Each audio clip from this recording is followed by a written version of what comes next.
nga pala si Jobert A. Daculio, nakatira sa Cebu City.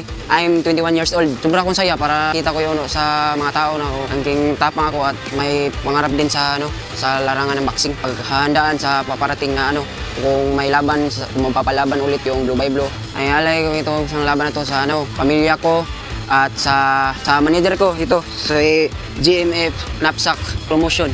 Maraming salamat po kasi matagal na po ako di po ako nakalaro ulit at ngayon nakalaban ako ulit sa yung promotion na Blue by Blue. Maraming salamat po. Ladies and gentlemen, introducing the fighter coming into the ring, Jobert Daculio. It's gonna get personal.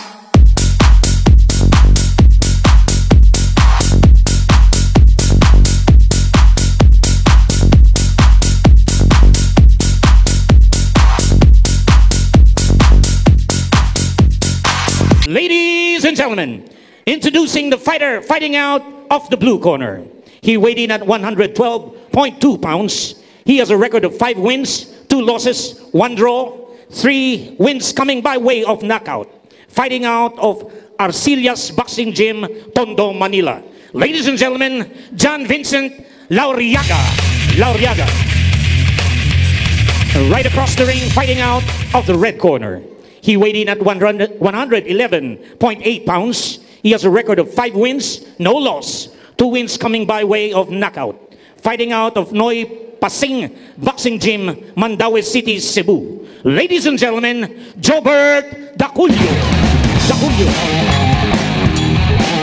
Judges at ringside, Alfie Hocosol, Silvestre Abainza, Antonio Comia. Our third man in the ring, referee Gerald Tomeldan. This will be 8 rounds of professional boxing. Right, Vincent Daculio, 8 rounds sa paglalabanan ninyo, ha? No punching back of the head. Walang lalagpas dito sa bloodline. Right, good luck to both of you.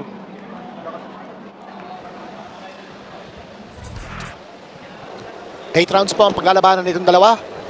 Undefeated Daculio kontra Lauriaga. Both of them are on 5-win streaks.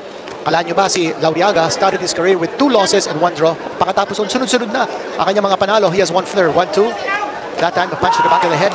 Lauriaga connecting. Oh, nice left hand coming from Daculio. That rocked the head back of Lauriaga. Ooh. Up to defend against the right hand ni Lauriaga. Ito rin naman si Lauriaga. Pawing away with that left. Just looking to fire away with that right hand. Hinahanap niya yung opening. 10-second clapper has sounded. That's the end of round number 3. Right hand. Lauriaga, oh, big punch. Connecting. Right hand to the face of Daculio. Ito na naman si Lauriaga. He continues to move closer to Daculio. More connections here on the part of Lauriaga at this point. Pero hindi umaatras si Daculio. Siya pa nga sumusugo dito. I think this round, however, going to Lauriaga. 10-second clapper sound. That's the end of that round. Sino kaya mauubusan ng gasolina? Daculio doesn't defend the right. Ito na, si Lauriaga na naman.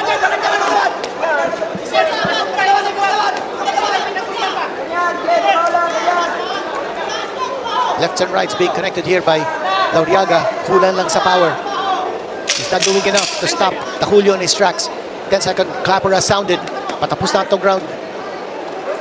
Daculio scoring with the right hand, and that's the end of the round.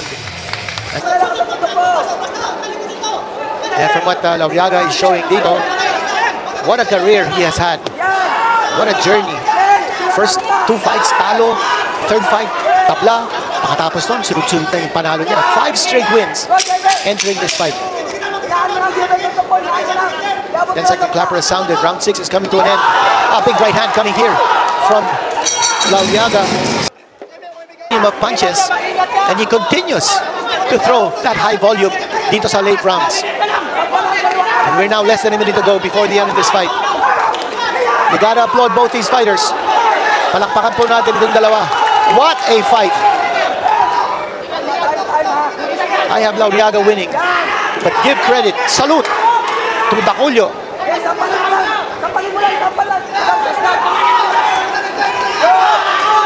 Ano naman si Lauriaga? We're gonna finish off Daculio. Ayaw bumagsak ni Daculio. At sabi ni Lauriaga, ano? Nakatindig ka pa? Sa dami ng suntok na tinanggap ni Daculio. 10-second clapper has sounded. This fight is gonna go to distance. Tinamaan pa si Lauriaga ni Daculio. And that's it. That's the end of the fight. And the crowd. After 8 rounds of boxing, we go to the scorecard.